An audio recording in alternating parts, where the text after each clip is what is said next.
16 scientists failed, but the black secretary solved it in 3 minutes, and what the CEO did surprised everyone. You don't have authorization to speak here. Dr. Hoffman's voice cut through the silence of the conference room like a blade. 16 faces turned to Teresa, some embarrassed, others angry, most are indifferent. Teresa felt the heat rise to her neck. His hands trembled slightly over the brown folder he held against his chest, the same folder he carried every day for 12 years at that company. 12 years coming into the living room at 6:30 in the morning to prepare coffee. 12 years of organizing reports I would never read. 12 years of being invisible, until that moment. I was just trying to help, doctor, she murmured, her voice low but firm. I saw the problem on the board and, did you see the problem? Doctor. Hoffman took 2 steps forward, his white coat swinging. He was a tall man with rectangular glasses and gray hair combed back. His reputation was immaculate. 3 international awards, dozens of patents, government consultant. Did you see the problem that 16 doctors in biochemistry,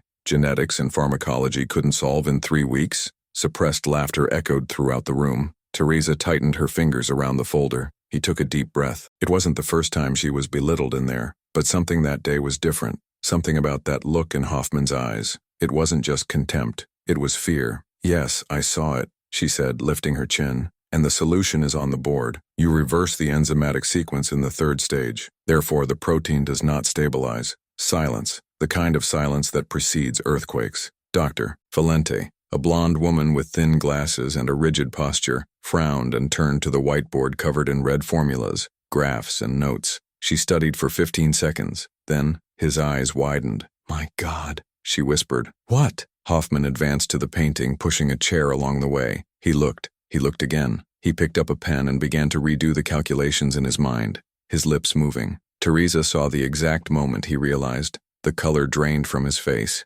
No, it can't be, he stammered. But it was. The room erupted in murmurs. Scientists got up, approached the board, checked tablets, leafed through notebooks. Dr. Valente was typing frantically on his laptop. Another scientist, a young man with a red beard, held his head with both hands. She's right, said Dr. Carvalho, a middle-aged black man who always greeted Teresa with a shy wave. He was pale. The inversion was there all along. Christ, 3 weeks? 3 weeks wasted because of this? How do you know that? Hoffman's voice boomed like thunder. He turned to Teresa, his face red, the veins standing out on his neck. How does a secretary know this? Teresa took a step back. I trained in chemistry, and I took care of my mother for 7 years. She had a rare degenerative disease. I read all the studies. I talked to doctors. I learned about enzymes, about protein stabilization, about— You stole information! Hoffman pointed his finger at her, his hand shaking. You searched our archives. Read our emails. This is industrial espionage. I didn't do any of that.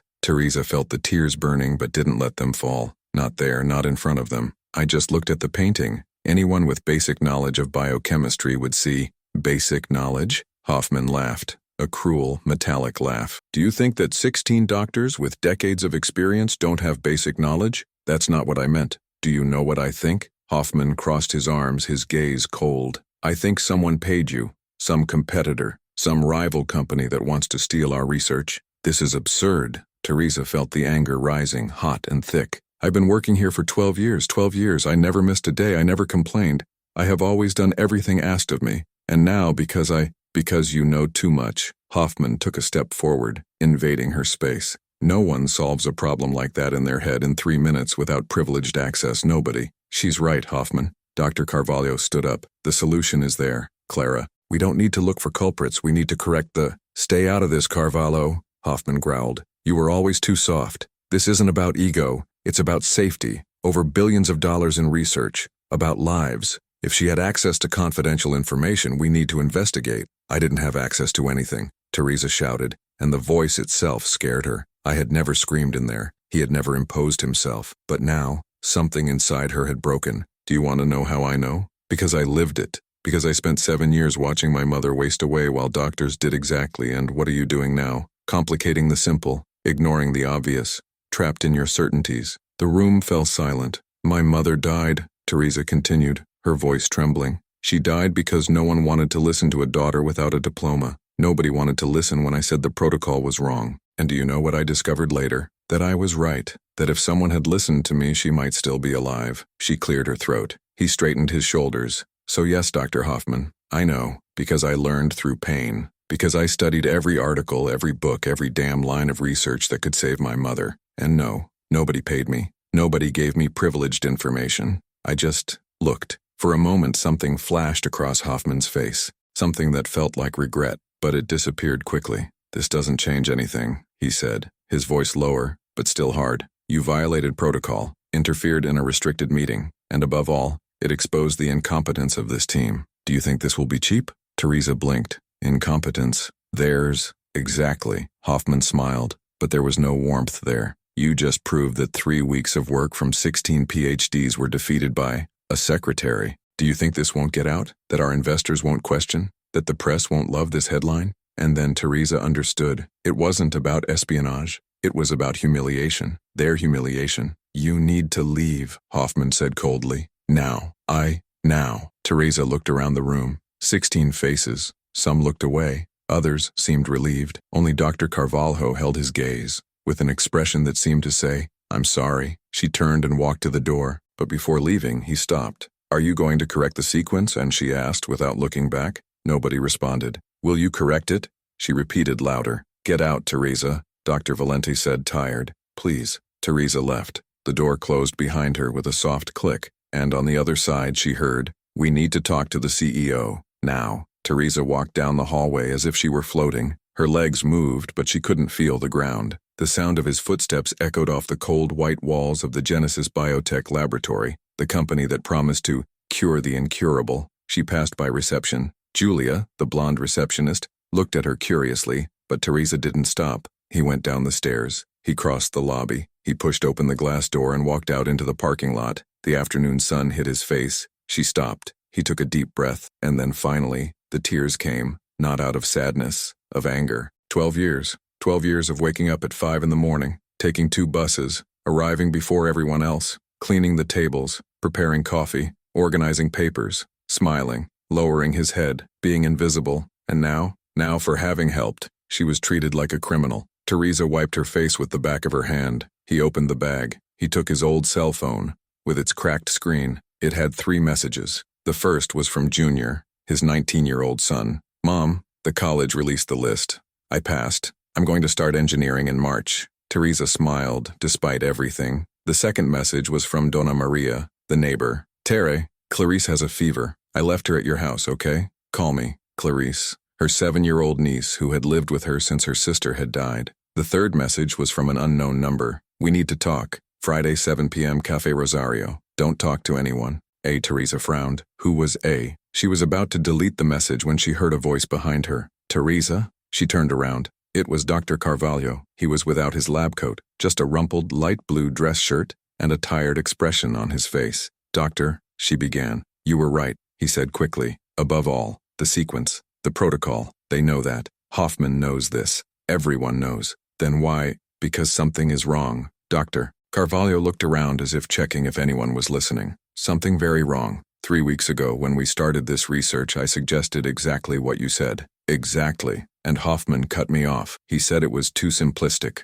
that it wouldn't work. Teresa felt a chill down her spine. Why? I don't know. Dr. Carvalho took a step closer, his voice low. But I know Hoffman is hiding something. And I know that when you walked into that room and solved the problem in 3 minutes, you didn't just humiliate them. You exposed them. Exposed what? Dr. Carvalho hesitated. I don't know. But be careful, Teresa, please. He turned and went back into the building. Teresa stood there, still, holding her cell phone. And then he looked at the message again. We need to talk. Friday, 7 p.m., Cafe Rosario. Don't talk to anyone. A. Something was wrong. Very wrong. Who is A? What is Dr. Hoffman hiding? Why was the obvious solution ignored? Or 3 weeks? Teresa only realized she was driving in automatic mode when the bus passed her stop. She pulled the rope, got off 2 stops later, and walked back through the neighborhood streets. The sun was already sinking below the horizon, turning the sky orange and purple. Children played ball in the street. Donna Celia was sweeping the sidewalk. The smell of seasoned beans wafted through the window of the Santos house.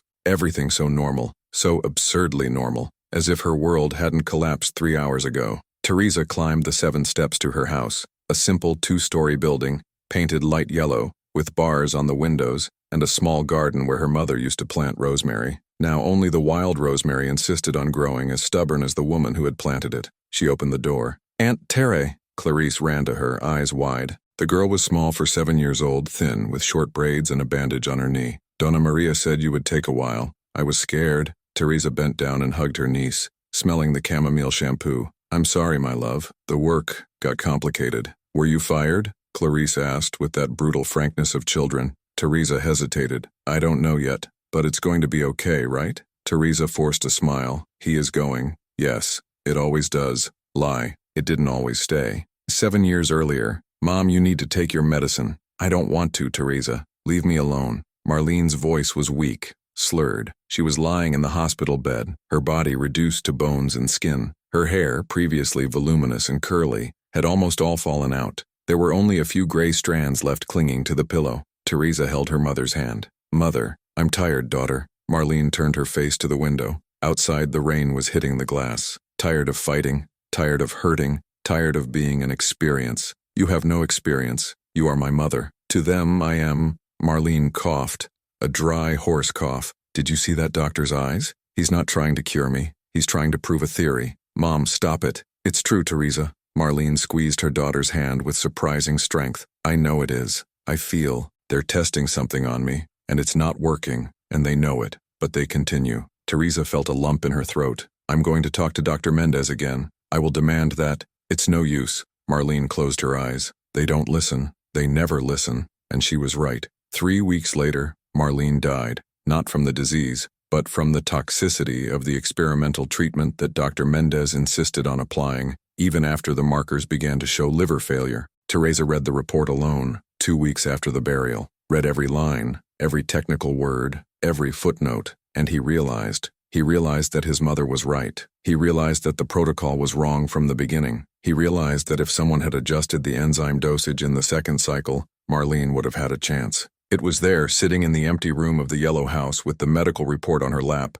and tears streaming down her face, that Teresa decided she would never be ignored again, that I would never again accept, you don't understand, or leave it to the professionals, that I would learn, and that's what he did. Bought used biochemistry books, watched videos of university classes on YouTube, read scientific articles in English, translating word for word when necessary, memorized formulas, understood processes, connected dots, not to get revenge, but to never be powerless again. Gift. Auntie, is dinner ready? Clarice pulled the sleeve of Teresa's blouse. Teresa blinked, returning to reality. What? To have lunch. I'm hungry. Oh, yes, of course. I am going to do. She went to the kitchen, tied her apron and started heating the rice for lunch. Took eggs from the fridge, chopped onion, fried sausage, automatic movements, mechanical therapist. But her head was far away. You didn't just humiliate them, you exposed them. Dr. Carvalho's words echoed. Exposed what? Teresa stopped, the knife still in her hand. He thought about the meeting, in the way Hoffman reacted. It wasn't just wounded pride, it was panic. Pure panic. Why? And why had he ignored the obvious solution for 3 weeks? She turned off the heat. He took out his cell phone, opened the browser, typed Genesis Biotech Current Research. Several results appeared. She clicked on the most recent one, a news story from 2 days ago. Genesis Biotech promises revolutionary cure for neurodegenerative diseases. Shares rise 340% in 6 months. Teresa read it quickly. The article talked about international investors, partnerships with governments, a $1 billion contract with the European Union, conditional on delivering results within 30 days. 30 days. Teresa looked at the calendar on the kitchen wall. He counted mentally. Today's meeting was the 21st day. There were 9 days left, and they were stuck. Stuck on a mistake she had fixed in 3 minutes. My God, she whispered. Aunt? Clarice was at the door with an empty plate in her hand. Are you okay? Yes, love, just thinking. But it wasn't well, because one thing was clear. If Genesis successfully delivered the research, Hoffman would be celebrated. Rich people would get richer. Lives would be saved. But if he didn't deliver, billions lost, destroyed reputations, stocks plummeting, and Teresa had just become the woman who knew the solution, the woman they couldn't control. Later that night, after Clarice fell asleep and Junior texted that he was going to sleep at a friend's house, Teresa sat at the kitchen table with a cup of chamomile tea. She picked up her cell phone again. He reread the mysterious message. We need to talk. Friday 7 p.m. Café Rosario. Don't talk to anyone. A. Friday, in 2 days. Who was A? Teresa typed Café Rosario into Google Maps. It was on the other side of town, in a neighborhood she had never been to. A discreet place according to reviews. Good for private conversations, one read. Should she go? Dr. Carvalho had said. Be careful, but be careful with what? With whom? Teresa took a deep breath. He took a sip of tea, and then, almost without thinking, he opened the desk drawer. Inside, among paid bills and old receipts, was a rubber band folder. Your mother's briefcase. Teresa hadn't opened that place in years. I didn't have the courage. But now, she pulled out the folder. Opened. Inside, Marlene's medical report. Photos of her before her illness. Revenues. Exams. And, at the bottom, a letter. A letter that Marlene had written and left with the neighbor, asking her to give it to Teresa only if something happened. Teresa had never read it. I couldn't. But now, for the first time in 7 years, she unfolded the yellowed paper and read, My daughter, if you're reading this, it's because I'm already gone. And I know you must be blaming yourself. I know you must be thinking that you could have done more. But listen here, you did everything. More than any daughter would do. You fought for me when I had already given up, and now I want you to fight for yourself. Teresa, you are smarter than most of those people in white coats who have passed through my life. You have a gift. Don't let anyone erase that. Don't let anyone convince you that you're small because you're not. You are giant, my daughter, and one day you will prove it. I love you. Always. Mother. Teresa wiped her tears with the back of her hand. I'll prove it, Mom, she whispered into the void. I swear. She took out her cell phone, opened the email, and with trembling fingers, he typed in an address he had never used before,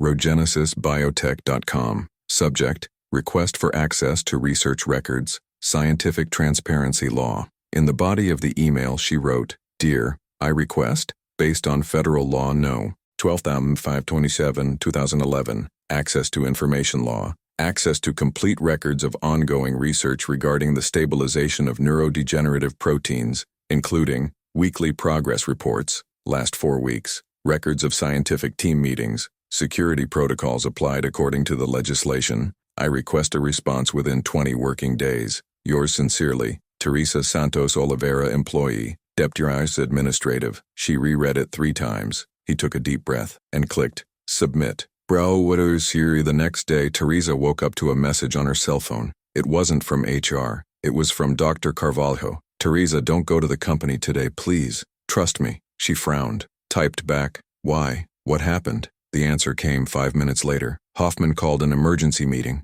He said you pose a security risk. They're going to try to fire you for cause. And there's more. He hired someone to investigate you. I don't know who, but be careful. Teresa felt her blood run cold. Investigate her? Why? What exactly was Hoffman hiding? She was about to respond when she heard the doorbell ring. Once, twice, 3. Insistent. Teresa went to the door. He looked through the peephole. A man in a gray suit, tall with sunglasses, held a brown envelope. Who is it? She asked without opening it. Special mail, he said, in a monotone voice. I need a signature. Teresa hesitated. He opened the door just a crack, with the chain still attached. The man held out the envelope. She took it. Sign here. He showed a clipboard. Teresa signed quickly. The man turned and walked away, without saying anything else. She closed the door, locked, and he tore up the envelope. Inside, a single leaf, and on it, printed in large letters. You don't know who you're messing with. Forget what you saw, or you'll regret it. Teresa dropped the paper as if it were burning. His hands were shaking. She looked out the window. The street was empty, but the feeling of being watched didn't go away. Teresa took out her cell phone, photographed the sheet,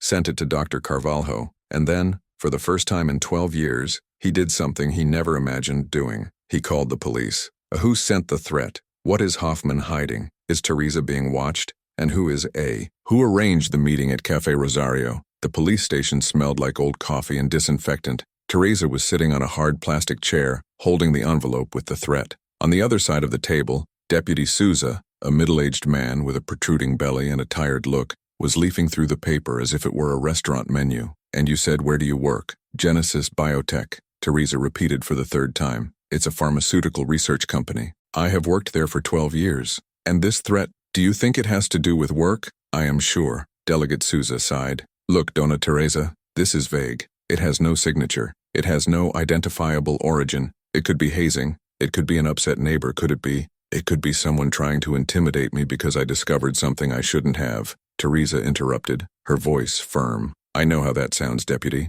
I know it sounds like paranoia. But yesterday I corrected a scientific error that was holding back research worth billions of reais. Today they accuse me of espionage. And now I get this. She pointed to the paper. Do you have proof of this? Espionage accusation? Witnesses. 16 scientists were in the room. And will they confirm your version? Teresa hesitated. Some maybe. Others, I don't know. Delegate Souza closed the folder. I'll file a police report. But honestly, my advice is stay away from this company for a few days. Let the dust settle. If something more serious happens, come back here. Something more serious? Teresa felt her anger boil. Is an anonymous threat not serious enough? It's serious, yes, he said, tired. But without an author, without proof of continued persecution, there's not much that can be done. Sorry. Teresa left the police station with the feeling that she had screamed into the void. Nobody was going to help her. She was alone. When he got home, it was almost 11 in the morning. Clarice was in the living room watching cartoons. Junior was still sleeping,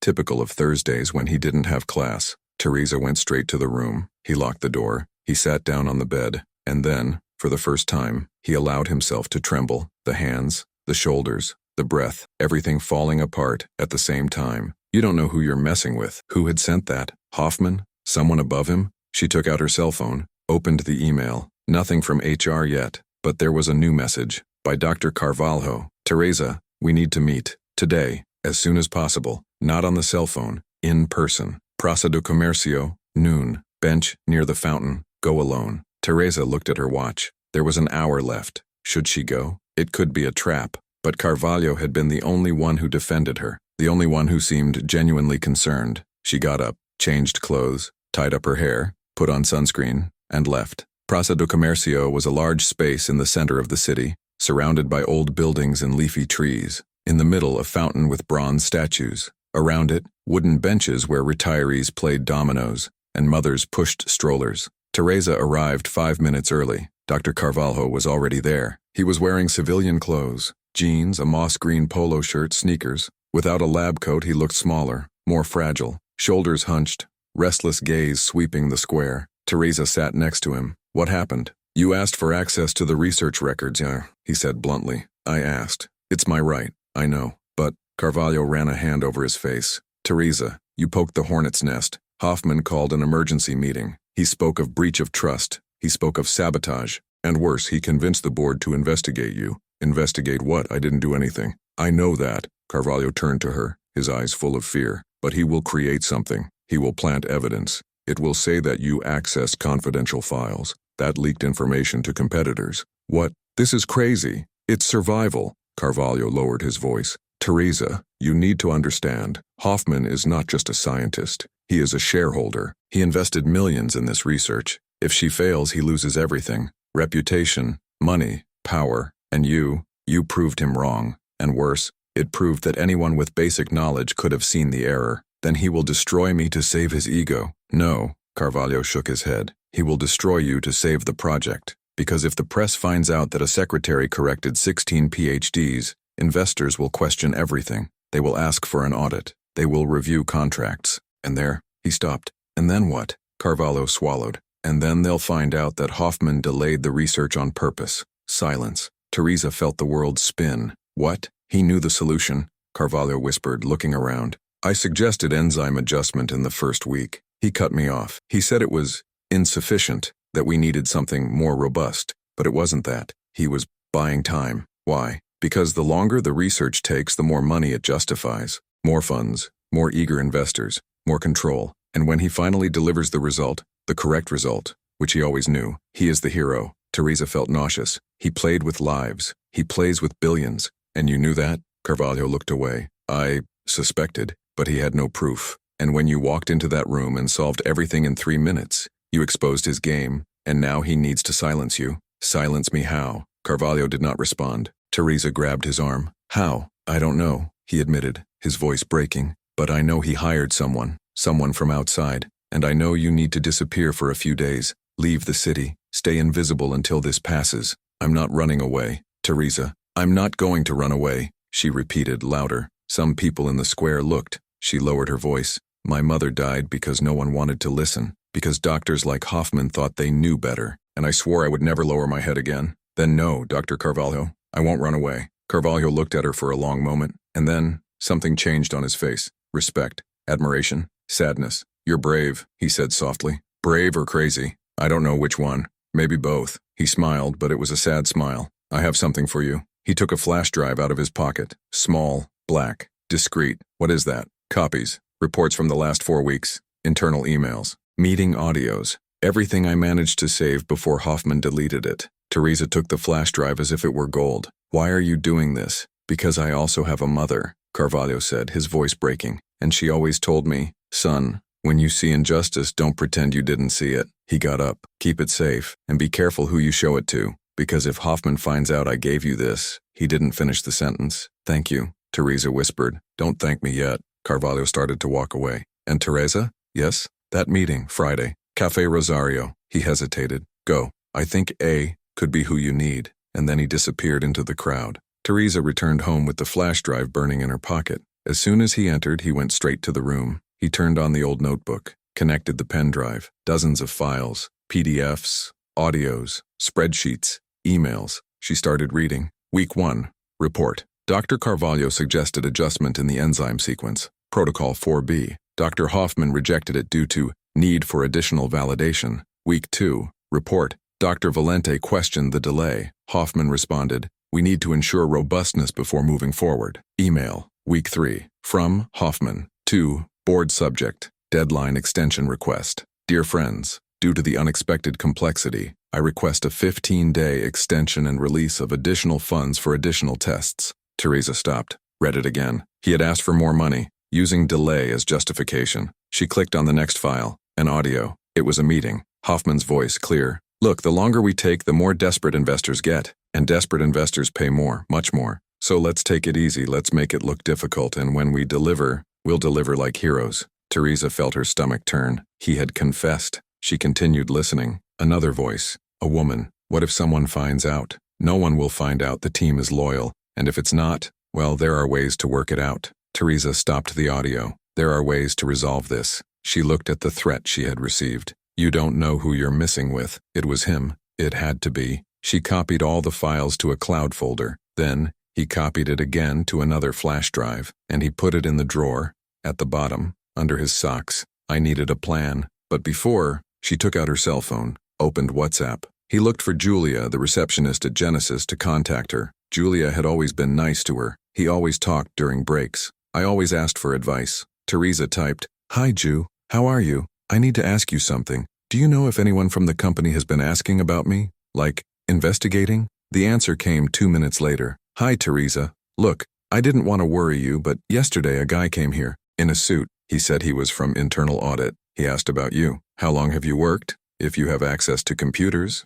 If you talk to scientists? I thought it was strange. Why? Teresa felt her blood run cold. Nothing. Just curious. Thanks, Ju. She turned off her cell phone. He took a deep breath, and then he heard the doorbell ring. Once, 2, 3, insistent, aggressive. Teresa went to the window. He looked through the crack in the curtain. A black car was parked in front of the house, and 2 men in suits were climbing the steps. She recognized one of them. It was the same one who had delivered the threat. The doorbell rang again, and then a voice. Teresa Santos Oliveira, open the door. We need to talk. Junior left the room, eyes wide. Mom, who is it? Stay in the room, Teresa whispered, pushing her son back. Lock the door. It won't come out until I call. Mother, do what I tell you. Junior obeyed. Teresa took out her cell phone. He called the police again. Teresa, the voice outside got louder. Don't complicate things. We just want to talk. She put her cell phone on speaker. The attendant asked, What's the emergency? There are 2 men at my door, Teresa said, her voice shaking.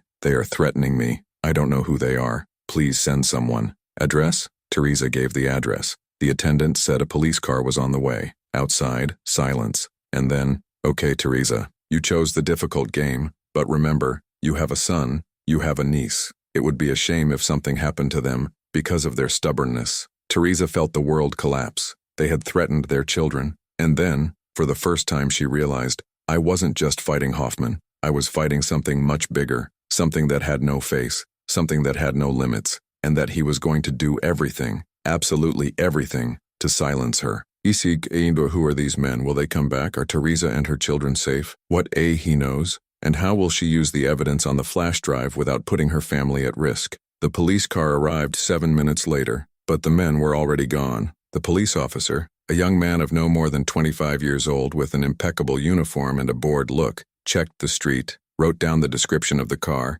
and asked if Teresa wanted to file a formal complaint. She said yes. He said he would forward it, and he left. Teresa locked the door. He locked the windows, double-checked, 3 times. Junior left the room, pale. Mom, what's happening? Nothing. She lied, badly. Just a misunderstanding. Misunderstanding? Those guys threatened you. Junior, please not. No, Mom, he shouted, and Teresa had never seen her son scream like that. Do you think I'm a child? I hear. They talked about us. They talked about me and Clarice. What did you do? Teresa felt tears burning. I corrected a mistake. At work. And now, they want to hurt you for this? She didn't respond, because the answer was yes. Junior passed his hand over his face. He took a deep breath, and then, in a voice that sounded older than his 19 years, he said, "We need to get out of here." No, Teresa shook her head. "I'm not running away. Mother, I'm not going to run away," she repeated firmly. Your grandmother ran away her whole life. He ran away from doctors who didn't listen. She ran away from people who belittled her.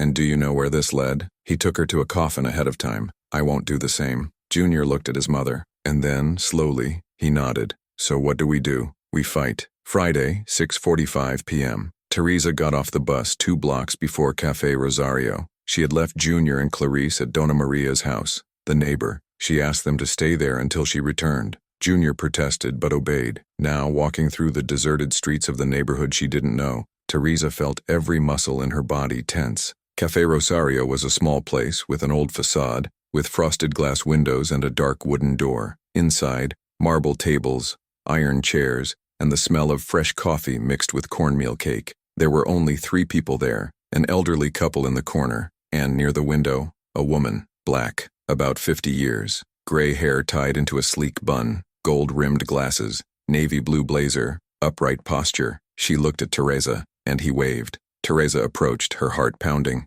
Are you, she asked quietly. The woman smiled. Sit down, Teresa. Teresa sat down. Who are you? My name is Adriana Lopez. I'm a lawyer and independent auditor. She pushed a card across the table. Teresa took it, read, Adriana Lopez, Labor Law and Corporate Compliance, OAB SP 89.432. Why did you call me here? Adriana took a sip of her coffee. Because I know what happened at Genesis, and I know you're in danger. How do you know? Because it's not the first time Hoffman has done this, Adriana said, her tone serious. 3 years ago, he did the same to a junior researcher, a boy called Felipe Mendez. Felipe discovered that Hoffman was falsifying clinical trial data to justify funding. Felipe reported it, and 2 weeks later, she stopped. 2 weeks later what? Felipe was in a car accident, Adriana said, her voice low. Brakes failed. He survived, but it had consequences. Lost his job, lost credibility, and the investigation? Archived. Lack of evidence.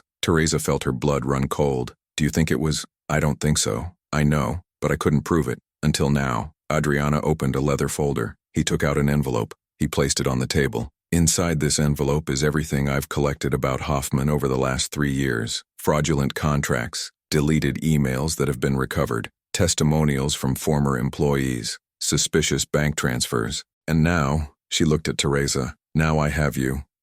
You're living proof that he knew the solution and delayed it on purpose, Adriana said, leaning forward. You are the witness I needed. And more, you have courage. Rare thing. Teresa looked at the envelope. What do you want me to do? I want you to testify. In public hearing. In the Legislative Assembly. There is an ethics commission investigating research contracts with public money. Genesis received $50 million from the federal government. If we prove that Hoffman cheated on the research, he loses everything, and he goes to prison. When is the hearing? Monday. In 3 days. Teresa took a deep breath. He will try to stop me. I know. That's why you don't go alone. Adriana took out her cell phone, typed something, and then he showed the screen to Teresa. It was a list of names. Dr. Carvalho, Dr. Valente, 6 other Genesis scientists. Did they agree to testify? Teresa asked, surprised. Not all, but Carvalho did, and he convinced 2 others. The rest are scared. But if you testify, if you have the courage to stand on that platform and tell the truth, they will follow you. Because you're not a scientist. You don't have a PhD. You have nothing to lose but your dignity. And that, Teresa, that is more powerful than any title. Teresa felt a lump in her throat. What if he hurts me first? You won't, Adriana said firmly. Because from now on you are under protection. I have contacts. Police, press, judges. If something happens to you, it becomes a national scandal. And Hoffman knows this. Teresa looked at the woman in front of her. For the unshakable stance, for the look that had already seen a lot and wasn't giving up. "Why are you doing this?" Teresa asked, softly. "Why do you care?" Adriana looked away. For a moment the mask of professionalism cracked. "Because my sister died," she said, her voice breaking. "He died in a public hospital, after an experimental treatment that should never have been approved. The doctor in charge? Fraud the data. And when they found out it was already too late. 15 people died. He paid a fine, and he went back to work." She cleared her throat. He got himself together. "Then yes, Teresa, I care, and I won't let Hoffman do it again." Teresa extended her hand. "I will testify." Adriana shook her hand. "Then see you on Monday, 9 in the morning, Legislative Assembly, main entrance. I'll be there." Saturday, 2 p.m. Teresa was in the kitchen, preparing lunch, when her cell phone rang. Unknown number. She answered cautiously. "Hello? Teresa Santos?" A male voice. Serious. Formal. "Who is it?" "My name is Ricardo Esteves. I am a press officer for Genesis Biotech. I'm calling to inform you that, exceptionally, the company has decided to offer financial compensation to amicably resolve the recent misunderstanding." Teresa felt her anger boil. "Misunderstanding? Yes, we understand that there was an atmosphere of tension at the last meeting, and Dr. Hoffman would like to apologize in person. In addition, we are preparing a check for 100,000 reais as a gesture of goodwill, in addition to a reference letter." "In addition to—" "No," Teresa said coldly. Silence on the other side. "Sorry?" I said no. "Mrs. Teresa, please think calmly. 100,000 reais is a considerable amount. Do you have children? You have responsibilities. Wouldn't it be more sensible? Wouldn't it be wiser to stop underestimating myself?" Teresa shouted. "Do you think I'm stupid? That I don't know what hush money is? That I don't know that this money is to shut me up? It's not that—" "That's exactly that," she interrupted. "And you know what else? I'm not for sale. Never been. So you can take that 100,000 and give it to Hoffman to buy an ethics course, because he will need it, in jail." She hung up, and he felt, first time in days, a smile on my face. Ikurikuran, Monday, 8:30 a.m. The Legislative Assembly was an imposing building, with white columns and wide staircases. Teresa climbed the steps slowly, feeling the weight of the moment. Adriana was at the entrance, accompanied by Dr. Carvalho and 2 other scientists. "You came," Adriana said, relieved. "I said I would come." They entered together. The audience hall was packed. Journalists, cameras, deputies, and in the background, in a discreet row, Hoffman. Next to him, lawyers in gray suits and arrogant expressions. Teresa sat in the chair reserved for witnesses. The president of the committee, a deputy with white hair and a deep voice, banged the gavel. "I declare open the public hearing to investigate irregularities in research contracts financed with public resources. First witness, Mrs. Teresa Santos Oliveira." Teresa stood up. He walked to the microphone. He took a deep breath. "My name is Teresa Santos. I'm 42 years old. I have worked as a secretary at Genesis Biotech for 12 years. She looked directly at Hoffman. He didn't look away. "On the 15th of October, I accidentally walked into a restricted meeting. I saw an error in the search, a simple mistake, enzymatic sequence. I fixed it in 3 minutes. And do you know what happened? I was accused of espionage. I was threatened. My family was threatened. And why?" She paused. "Because I proved that 16 scientists, brilliant scientists with PhDs with awards, were stuck on a problem that anyone with basic knowledge of biochemistry could solve. And that raised a question. Why didn't they solve it?" Murmurs around the room. "The answer is here." Teresa lifted the flash drive. "In this device, there are reports, emails, and audios that prove that Dr. Hoffman knew the solution, but he was late on purpose, for 3 weeks, to justify more funding, more time, more control. This is a lie." Hoffman stood up, blushing. "She stole information. Silence." The president banged the gavel. "Dr. Hoffman, you will have your turn to speak. Sit down." Hoffman sat up, shaking with rage. Teresa continued. "I know how that feels. I know it seems absurd for a secretary to challenge a renowned scientist, but do you know why I know he's lying? Because my mother died like that. He died because doctors like him thought they knew better. They ignored the obvious. They complicated the simple. And when it was too late, they washed their hands." Tears ran down Teresa's face, but she didn't clean it up. "I won't let that happen again. I won't let him play with lives. I won't let him steal public money. I won't let him silence me." She looked at the cameras. "Because I am Teresa Santos, and I exist." The hall erupted in applause. Hoffman was pale, and Teresa knew. She had won, but the war was not over yet. And after the hearing, as Teresa walked down the stairs of the assembly, surrounded by reporters and cameras, she heard a voice behind her. "Teresa!" It was Hoffman, alone. No lawyers, no security guards, Just an old, defeated, desperate man.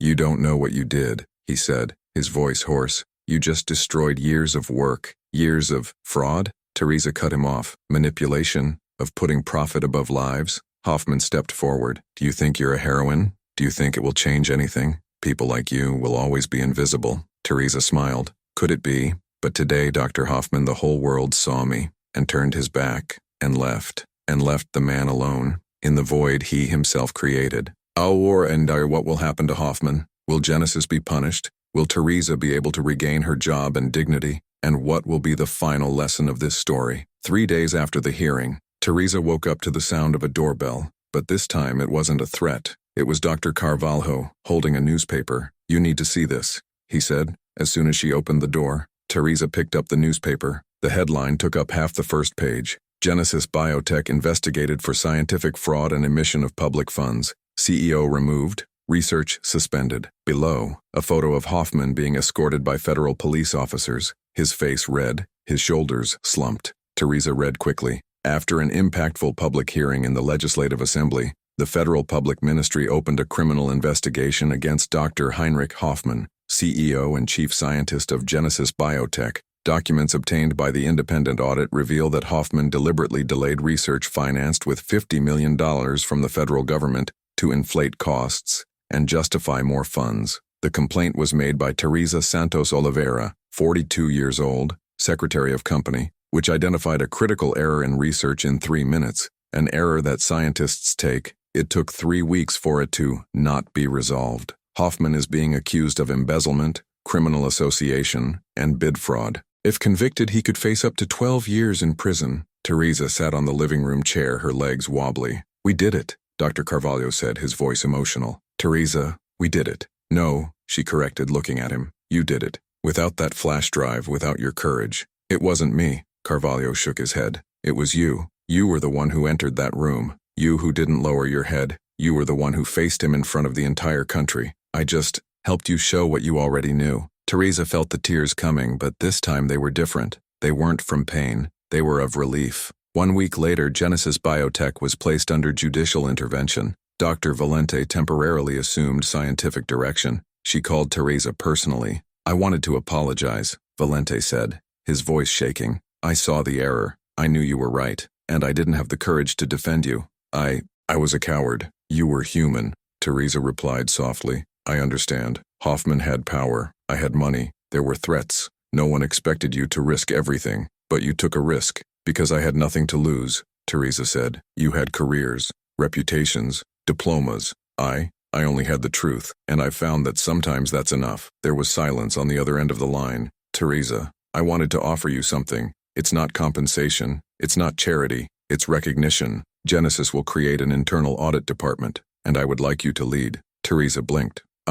Yes, with a coordinator's salary, complete benefits, and autonomy to review protocols and question scientific decisions. Because you proved one thing. Knowledge doesn't just reside in diplomas, lives in courage, and you have both. Teresa took a deep breath. I need to think. Of course, but no, you have a place here, if you want. When she hung up the phone, Teresa looked at Junior, who was in the room with Clarice putting together a puzzle. Mom, he said, noticing her expression. Did something happen? Yes, Teresa smiled. Something good happened. 2 weeks later, federal court. Teresa was sitting in the front row of the court, next to Adriana Lopes. At the front, Hoffman was standing, handcuffed, alongside the lawyers. The face that once brimmed with arrogance was now gray, aged, defeated. The judge read the sentence. Heinrich Hoffman, you are found guilty of qualified embezzlement, bid fraud, and criminal association. The penalty is 10 years of closed prison, in addition to a fine of $12 million and a perpetual ban on holding positions in companies that receive public funds. Furthermore, you are obliged to fully return the misappropriated amounts, corrected, to the National Treasury. Hoffman closed his eyes, and for the first time Teresa saw something in him that wasn't anger, it was shame. The judge continued, I want to note that this conviction was only possible thanks to the courage of a citizen who, despite having no power, no resources, and under serious threats, chose to tell the truth. Mrs. Teresa Santos, in the name of justice, I thank you. The entire room turned to Teresa. She didn't know what to do. He just waved shyly. And then, something unexpected happened. An applause. It started with Adriana, then a reporter, then another, and within seconds, The entire courtroom was on its feet, applauding. Teresa felt the tears flow, but he didn't clean them, because for the first time in 42 years, she wasn't ashamed to cry. 1 month later, Municipal Cemetery. Teresa was kneeling in front of her mother's grave. The simple tombstone read, Marlene Santos Oliveira, 1960-2018. She fought, she loved, she lived. Teresa cleaned the dry leaves around her. She added fresh flowers, white carnations, her mother's favorite. Mom, she whispered, her voice breaking. I did what you asked. I didn't lower my head. I didn't pretend I didn't see it. And do you know what happened? I won. Not because I'm stronger, not because I'm smarter, but because I remembered what you taught me. Truth is not embarrassing. Lie. Yes. She touched the cold stone. He's going to jail, Mom. The man who did to me what they did to you, he will pay. And I'm going to lead an entire department. I will make sure no other person is silenced. May no other mother die from neglect. Out of ego, out of greed, the wind blew, swaying the surrounding trees, and Teresa smiled, because somehow she knew his mother was proud. 3 months later, first day in the new position, Teresa entered Genesis Biotech through the front door, but this time, not as a secretary, as compliance coordinator and internal audit. She was wearing a navy blue blazer, bought with her first salary. The hair was loose, curly, free, and around her neck, a simple necklace, the same one her mother wore. When he crossed the lobby, Julia, the receptionist, stood up. Good morning, Dr. Teresa, she said, smiling. Teresa stopped. I'm not a doctor, Ju. For me, it is, Julia replied, because you taught something that no PhD teaches, courage. Teresa smiled. Thank you, and followed. He went up the stairs, no longer like someone serving coffee, but like someone who belonged. He entered the meeting room. Dr. Carvalho was there, Dr. Valente too, and 8 other scientists. Everyone stood up when she entered. Good morning, Teresa, Valente said. We are ready for the audit. Teresa placed the folder on the table, opened, and it started. We will review the ongoing research protocols. I want to understand each step, every decision, every justification, and if I see something wrong, I will speak up. It doesn't matter who it is. It doesn't matter the position. The degree doesn't matter, because now the truth has a voice, and that voice is me. Silence. And then, Dr. Carvalho smiled. Welcome, Teresa. In truth. 6 months later, Teresa's house. Sunday dinner. The table was full. Junior, now in the 2nd semester of engineering, was talking excitedly about a bridge project. Clarice, wearing a new uniform from the private school where she now studied, was drawing in a notebook. Donna Maria, the neighbor, laughed at a joke made by Dr. Carvalho, who had become a family friend. And Adriana Lopez, the lawyer, helped Teresa bring dessert, cornmeal cake, made with Marlene's recipe. Teresa, Adriana said quietly as they cut the cake. You know that a lot has changed, right?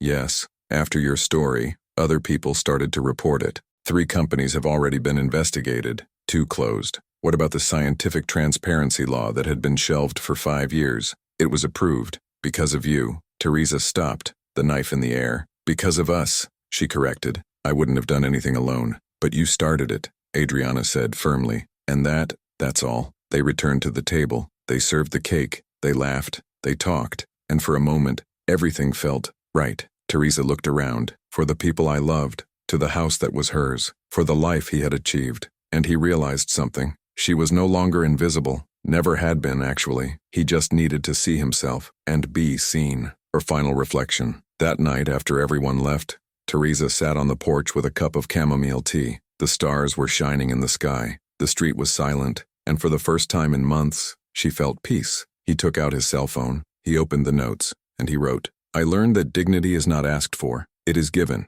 I learned that truth doesn't need a diploma. It needs courage. I learned that invisibility is not destiny. It's a choice. Someone else's, but also ours. Because when you stand up, when you speak out, when you refuse to disappear, you change history. Not just yours, but of all the people who, like you, have been silenced. They were reduced. They were ignored. And one day they will remember that they exist. And they will fight. How I fought. How my mother would have fought if she had had the chance. So if you're reading this and feel invisible, know that you're not. You are giant, and the world needs to see you. Teresa saved the note and smiled, because now she knew. The fight hadn't been hers alone. She was one of all the Teresas in the world, and the victory, it belonged to all of them too. There. Epilogue. 6 months later, Teresa was on a stage. It was a national conference on ethics in scientific research. More than 500 people in the audience, scientists, students, journalists, and she, in the center, holding the microphone. "My name is Teresa Santos," she began, her voice firm, "and for 12 years, I was invisible, until the day I decided not to be anymore. And do you know what I learned? That knowledge does not live in titles, lives in questions. That courage does not live in power, live in truth. And what dignity you can't earn, it's already yours. It just needs to be remembered." The audience exploded in applause, and Teresa finally understood. She was no longer the secretary who served coffee. She was the woman who changed the game, and no one was going to forget her name. And you? What did you think of Teresa's story? Have you ever been through something similar? Have you ever been underestimated because of your position, your color, your origin? How did you react? Give this story a rating from 0 to 10 in the comments. And if this story touched you, subscribe to the channel, activate the bell, and share with someone who needs to hear that it is never too late to fight for the truth. Also watch He Humbles. There was the cleaning lady in front of everyone, but what she did next shut the whole company up. Doctor ignored black patient's symptoms until he discovered who she really was. Thanks for watching. See you in the next story.